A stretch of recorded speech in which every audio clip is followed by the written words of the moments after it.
Hammaga assalomu alaykum. Yaxshimisizlar? Sizlar bilan bugun mana bu Silver Lady Sindaptus sortini stakanchiklarga ko'chirib o'tkazamiz. Bu mana malinki raddomcham. Har xil usulda ko'paytiraman, lekin menga eng afzali, eng yoqqani endi hozir bular ortiqcharoq qo'yamiz. Bular ham nima deydi? Yangicha usulda proba qilib ko'raman. Har bitta kunni har xil nimada o'stirib ko'raman, ko'paytirib. Bu Philodendron Cobra. Apuraga qo'ygandim.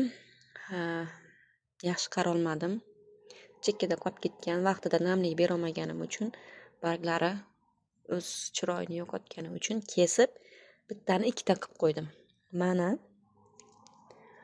bu kurtak ochyapti yangidan. Bu 3 qismi, golovkasi. Golovka ham yangi nima qilibdi, lekin hali tomirlari ko'rinmagan. Tomirsiz o'syapti hozircha. Bugungi suhbatimiz bu haqda emas. Mana menga eng yoqqan variant oddiy mo'x. Mo'xni ko'pchilik biladi hozir. O'rmonda o'sadigan, daraxtlar tagida o'sadigan mana shunaqa narsa. Buni menda живой ham bor. Bu o'ligi. Bu o'smaydi, живой o'sadi. Rangi ko'k bo'ladi. Ma'lumot uchun. Mana. Bunisi tirik mo'x, faqat sotilmaydi. O'zim uchun Rossiyadan opamga oldistirganman. Buni mana shu nimaga tashagan paytim faqat makushkasini, mana shunaqa kichkinasini tashaganman. Oktyabrda tashagan bo'lsam, hozir mana yanvar. 2,5 oy deganda mana shunaqa o'sdi. Ozgina suv berib qo'yasiz. Krishkasini yopib, yorug' joyga qo'ysangiz, issiqqina joyda yaxshi o'sar ekan.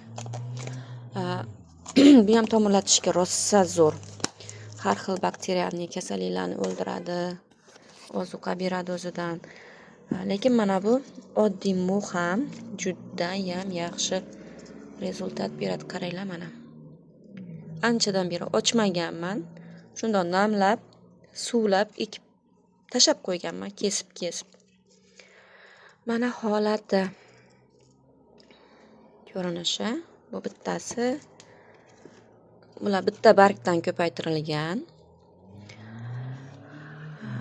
Bular Xitoy, lekin e'tibor berib yaxshilab qarasangiz, kamera effekt olib bera olmaydi.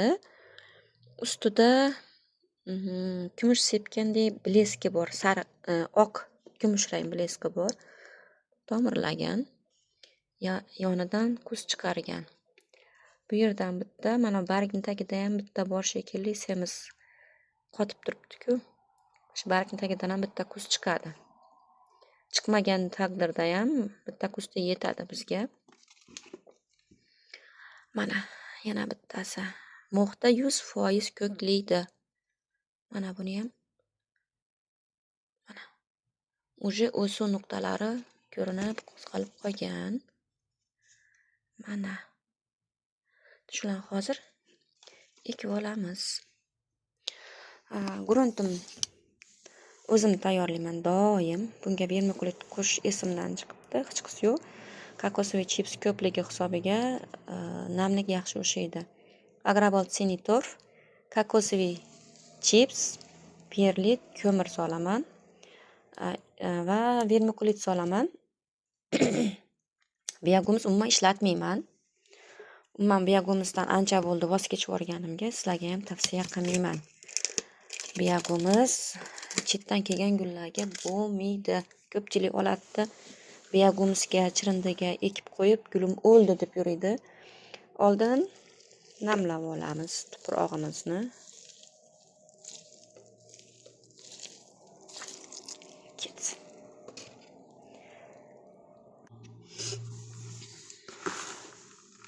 Suv kamlik qildi shekilli. Yaxshilab aralashtirib, bir xil holatga keltirib olamiz tuproqni, namligini. Tuproqni aralashtirib oldim. Bunga hozir hech qanaqa ozuqa shart emas. Agar qo'llaringizda bo'lsa, asmakot solganlaringiz ma'qul. Bo'lmasa, hozircha u ham aslida shart emas. Chunki bu hali ko'paytirish jarayoni, detga qilish jarayoni bo'ladi. Bu sotuvga tayyor degani emas. Sotuvga qachon tayyor bo'ladi? Men o'zimni gullarim shunaqa sotaman.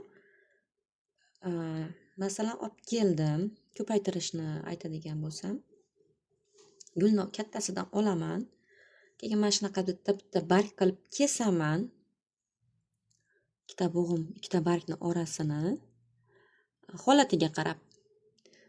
Keyin mana shu kesilgan joyini 15-20 minut quritib olaman-da. Xuddi aytgandek mo'xni namlab, ichiga solib, epin sprey qilib, har zamonda yantarni epin sprey qilib turaman. Suv tozalangan, qaynab sovigan suv bo'lishi kerak yoki bo'lmasa filtrlangan iliq suv bo'lishi shart. Oddiy vodoprovod suvi, quduqlarning suvi to'g'ri kelmaydi. Stakanlarimni oldindan tayyorlab olganman. Tagi kesilgan, teshilgan, mana teshilgan bitta, ikkita. Kichik bo'lmasligi kerak. Suv bu yoqdan solgan paytingizda tagidan chiqib ketishi shart. Endi ozgina tuproq solib, ildizlarini sindirmasdan ehtiyotlab solib,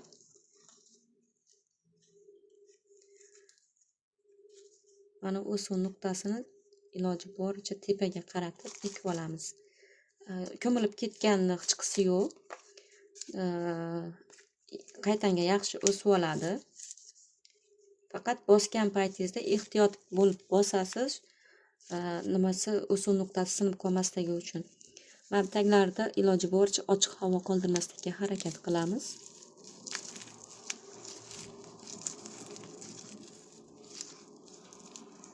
Sekin qilsangizlar hech nima bo'lmaydi. Bargini ham iloji boricha tepaga qilaman, chunki konteynerga solaman-da buni hozir.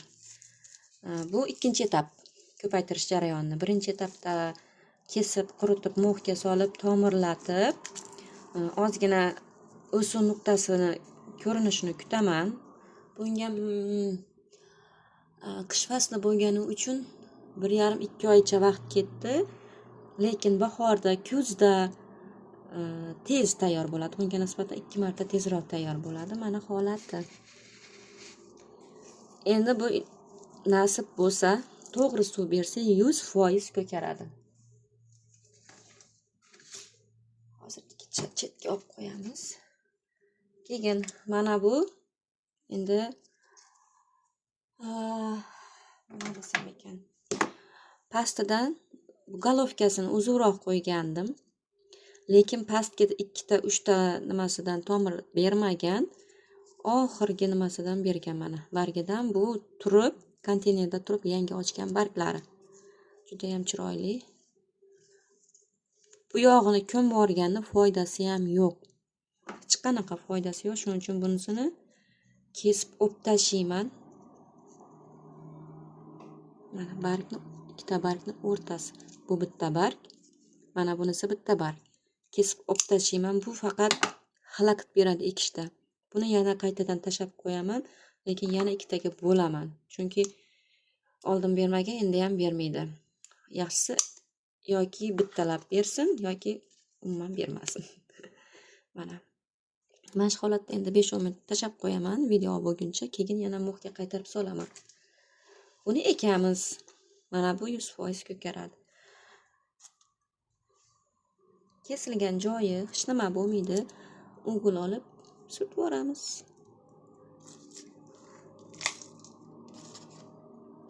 Buni mo'xini iloji boricha olib tashlash kerak. Chunki tomirga yopishib turgan mo'x ko'p o'ziga namlik tortadi. Suv soygan paytingizda o'ziga namlik tortib qolib, chirib qolish xavfi ko'proq bo'ladi. Iloji boricha buni olib tashlaymiz. Endi bitta-ikkita qolganning zarari yo'q. aylantirib sindirmasdan shundoq ekib qo'yamiz.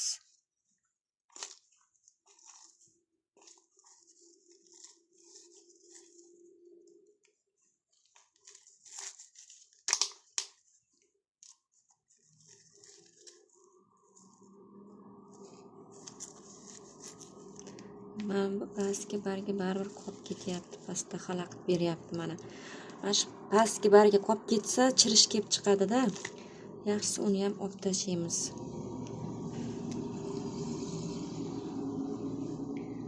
Chunki u bizga kerak emas. Sinib chirib qolish xavfi ko'proq bo'ladi. Ehtiyotlab qilsangizlar hech nima bo'lmaydi. Ko'pchilik suvga solib tomirlatadi. To'g'ri, suvda ham tomirlaydi, faqat uning uchun alohida sharoit kerak. Mo'xga solinsa, sovuq paytlari ham, qish kunlarida ham qo'rqmasdan solsa bo'ladi. Chirib qolish xavfi kamroq bo'ladi boshqa suvga solgandan. Buni shundoq kesib to'g'ri mana shunaqa tuproqqa solsa ham bo'ladi. U ham zo'r effekt beradi, faqat unda suv berish rejimi salgina boshqacha bo'ladi-da. Ko'pchilik buni quritib qo'yishi mumkin, ko'proq suv berib.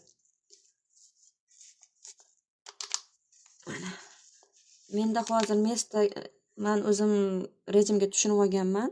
To'g'ri shunaqa eksam ham bo'lardi, lekin menda mesta kam bo'lgani uchun, konteynerlarim kam bo'lgani uchun yaxshisi oldin tomirlatib, keyin joy bo'shagan sari ekib tayyor bo'lganini sotuvga chiqaraveraman. Mana, uchinchisi. Bu ham kesilgan nimasi. Mana.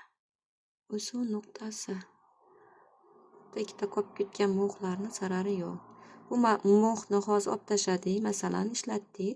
Konteynerda qoldi desangiz, buni yana qaytadan ishlataversa bo'ladi. Yana ustiga yana kesib tomirlatish uchun tashlasangiz bo'ladi yoki bo'lmasa fungitsidlar bilan, margansovka, qaynagan suv bilan tozalab, dezinfeksiya qilib, quritib olib qo'ysangiz ham bo'laveradi.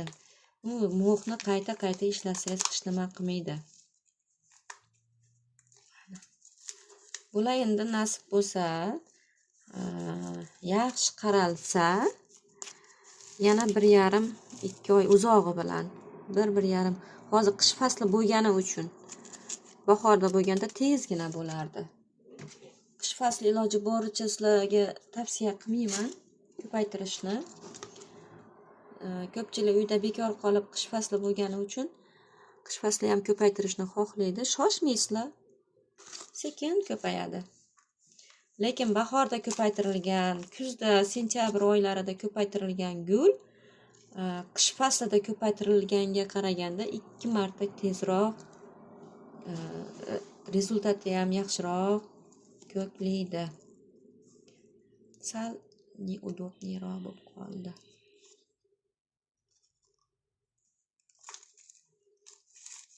Suv rejimini to'g'ri qilsangizlar, to'g'ri joyga qo'ysangizlar, gul hammasi 100% ko'karadi. Eng asosiysi to'g'ri tuproq va suv rejimini to'g'ri qilish. Mana o'suv nuqtasi mana ko'rinib qoldi. Shuni ozgina tashlab qo'yamiz. Bu chiritmaydi. Nimagaki biz buni ustidan suv bermaymiz, tagidan beramiz. Ildiz pastda joylashgan-ku, pastdan namlik olib, ildiz pastga qarab yuradi. Tepadan bersak, mana bu o'suv nuqtalari, bargi yopishib turgan bandiga chirib qolishi mumkin. Eng yaxshi variant, xavfsiz variant bu tagidan ozgina namlik berib qo'yamiz. Keyin mana bunaqa stendaptusim ham bor. Buni to'g'risi hammasini nomini bilmayman.